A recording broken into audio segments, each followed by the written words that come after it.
한동훈 대표가 이제 그 국민의힘의 후보가 될 수 있냐? 이거를 이제 현실적으로 좀 따져봐야 될 것 같은데 일단 심평 변호사는 또 방송에 나왔나 봅니다. 그러면서 윤석열 대통령의 점지를 받은 사람만이 국힘 후보가 돼. 아니 무슨 뭐 왕인지는 모르겠지만 점지받은 사람만이 국힘 후보가 될 수 있다. 한동훈은 소생 불가능이다라는 얘기인데 이건 좀 어떻게 평가하십니까? 이제 심평 변호사가 굉장히 뭐라 그럴까요? 네. 그 전에 꼿꼿한 이미지의 판사였다가 재임용 안 돼서 변호사 되신 분인데 이해를 못하겠어요. 그리고 저분이 봐요. 윤 대통령 멘토라고 해서 처음에 나왔었잖아요. 그랬었죠. 그 대선 과정에서 딱 한 번 뵀단 말이에요.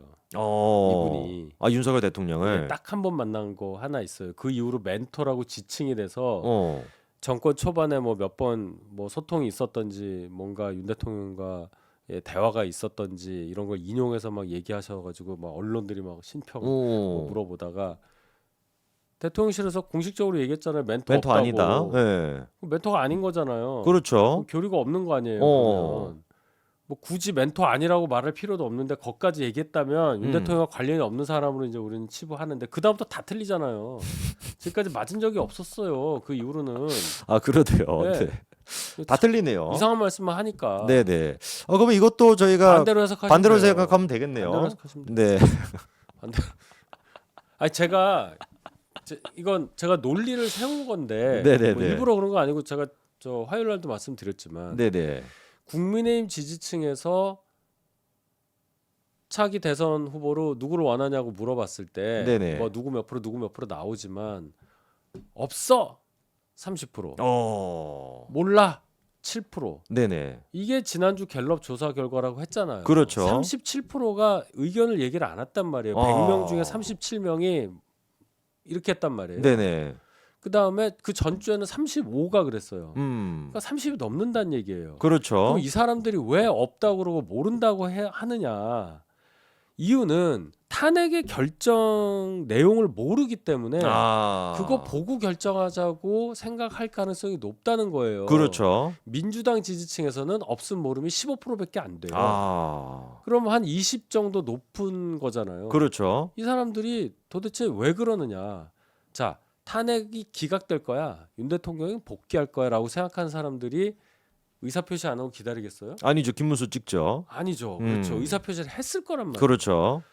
탄핵이 되긴 될 것 같은데 아직 안 났으니까 좀 보자. 음. 이런 분들은 의사표시 안 하는 거 아니에요. 그렇죠. 그럼 탄핵이 예를 들어 인용이 됐어. 네. 그럼 이 37이 어디로 갈 거냐만 생각해 봐도 심평 변호사의 말씀 점지설이 맞는 거냐?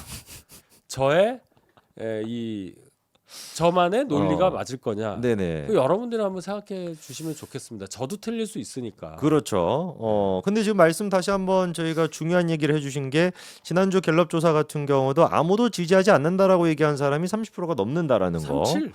그거를 저희가 꼭 기억을 해야 될 것 같습니다. 네, 그거 굉장히 중요해요. 그거를 이게 따로 안 보더라고요. 그래서 뭐 신문 기사도 보면은 뭐 이재명 뭐 30몇, 김문수 10, 한동훈 6.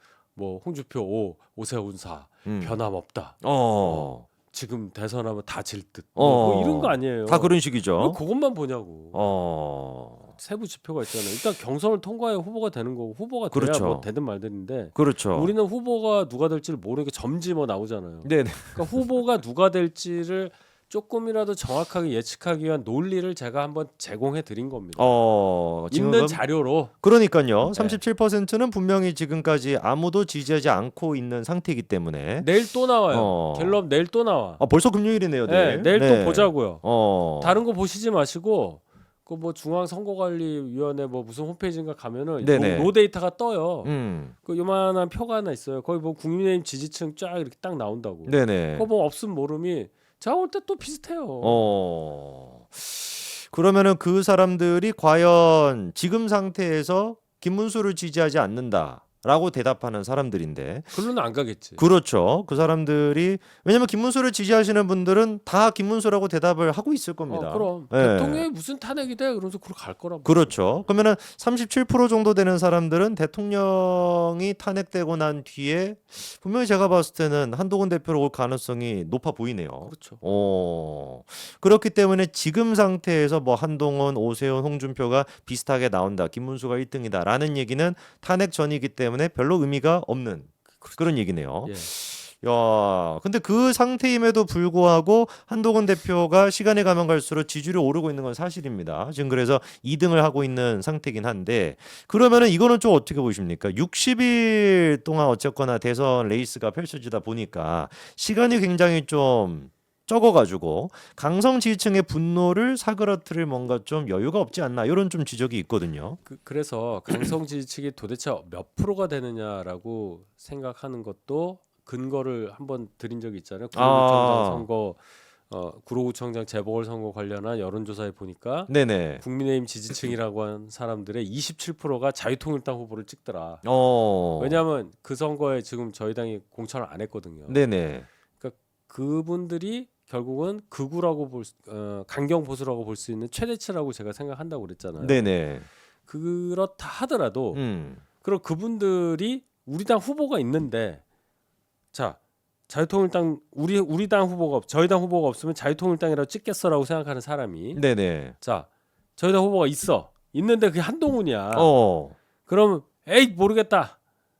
이재명 이러진 않을 그럴 거고요. 가능성은 거의 없죠. 투표를 안 할 가능성은 있겠죠. 엉뚱한 후보 찍을 가능성이 되게 적을 거고. 그렇죠. 그래도 국민의힘과 찍자 하는 분들이 꽤 있을 거예요. 그 효과가 얼마나 되겠느냐. 그러네요. 그럼 민주당도 마찬가지예요. 후보가 이재명이면 민주당이지만 어떻게 이재명을 찍냐 나 못 찍겠다 투표 안 하거나. 그렇죠. 그런 분들 분명히 작용하잖아. 그렇죠. 똑같은 얘기예요. 별로 차이 없다. 말씀 들어보니까 아무리 지금 이제 뭐 김문수를 지지하거나 극성 지지층이라고 할지라도 이재명 대 한동훈이 됐었을 때 아이 나 한동훈 너무 싫어 이재명 찍을 이런 사람은 아마 극소수일 것 저는 같아요. 없다고 봐요. 그 이중당적이시겠죠. 사실상 그쵸. 게다가 네. 아까 말씀드렸지만 분명히 스페어 오버가 뜬다니까요. 분열할 수밖에 없어요. 그렇죠. 저는 진짜 그렇게 봐요. 야, 그러면 이재명의 표는 분산이 될 것이고, 네. 그리고 매번 얘기해 주셨던 것처럼 경선 과정에서도 지금 보면은 사실상 친윤 쪽에 있는 세 사람 같은 경우도 분열이 될 수밖에 없는 그런 상태인데. 나눠 갖겠죠.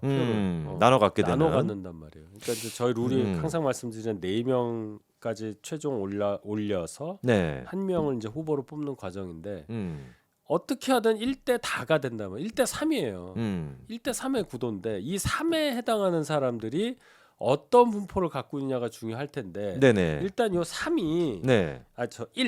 1이 꽤 높다. 25가 기본값이잖아요. 4명이니까. 그렇죠. 이거보다 훨씬 큰 포션을 갖고 있는 건데 한 30만 갖고 있어도 자 한쪽이 30인데 나머지 70을 셋이 나눠 가진다. 네네. 만만치 않잖아요. 그쵸? 23 정도인데 나누면 절대적으로 불리하죠. 그렇다고 해서 뭐 김문수가 좀 더 나오고 뭐 어떻게 해가지고 30 몇 나온다고 여기 가만히 있겠느냐. 뭐 이런 거를 보면은 네네. 꽤 한동훈 대표의 후보직 쟁취 가능성이 높죠. 꽤 높죠. 꽤 높다라는. 꽤 높죠. 그러니까 이거는 그냥 뭐 믿음의 그 영역이 아니라 현실적으로 분석해봤을 때 그런 겁니다. 왜냐 유보층이 37%인데 그렇죠. 어디로 가겠냐는 논리를 또 해보면 네. 꽤 될 거다. 그렇죠. 저는 30한 7, 8% 정도 얻으면은 이 4명 경선에서 1등이 될 것 같거든요. 최소한 네. 37, 8%가 매직 넘버라고 저는 생각을 하는데 그 정도가 가능하다고 저는 보고 게다가 탄핵이 인용됐을 때에 인용된 논리가 나올 거예요. 그렇죠. 이러고 피청구인 윤석열은 뭐 어쩌고 쭉 주문이 나오잖아요. 네. 그러면 우리가 얘기했듯이 계엄령 발동이 위헌적이고 네. 뭐 이런 게 나올 거예요. 만약 인용된다는 전제 하에서 얘기한 거예요. 그 한동훈 대표가 책에도 쓰고 그 당시에도 얘기했던 또 지금도 얘기하고 있는 논리와 거의 비슷할 거란 말입니다. 그렇죠. 그럼 무슨 얘기예요? 한동훈 대표의 판단이 옳았다는 거를 다시 한번 헌재를 통해서 확인이 검증받는 되는 거잖아요. 거죠. 그럼 뭐겠어요? 음. 헌재가 점지를 하는 거지 그러면. 그렇죠. 아. 그렇게 되는 거잖아요. 윤석열이 점지한 사람이 후보가 될 것이냐?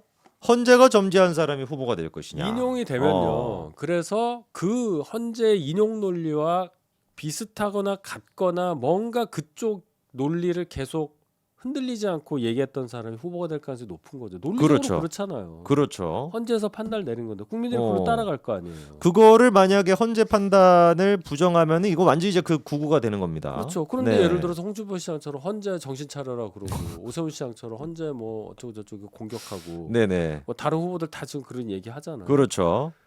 절차적으로 문제가 있다고 한동훈 대표도 얘기한 적은 있어요. 네. 그러나 헌재에 대해서 그렇게까지 공격 안 했단 말이죠. 그렇죠. 그러면 자, 요 나머지 후보분들도 헌재에서 결정이 나왔을 때 어떤 반응을 보이냐가 중요한 거예요. 네네. 헌재의 결정을 존중해야지. 음. 근데 그러지 않고 헌재의 결정은 도저히 받아들일 수 없다. 어. 내가 이거 제대로 하기 위해서 나는 출마한다. 윤 대통령 지키고 뭐 그렇게 하겠다. 이렇게 나올 분들도 분명히 있어요. 있죠. 있을 거예요. 예. 그거는 헌재 결정과 다른 얘기잖아. 그렇죠.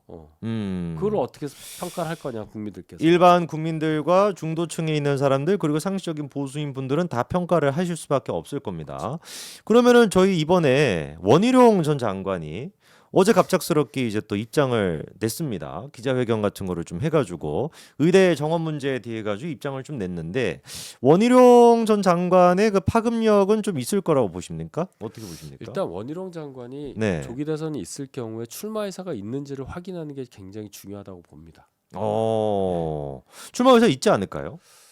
저는 반반 봅니다. 아 그렇습니까? 네. 출마 의사가 있다고 하기에는 활동이 별로 없어요. 그러니까요. 네.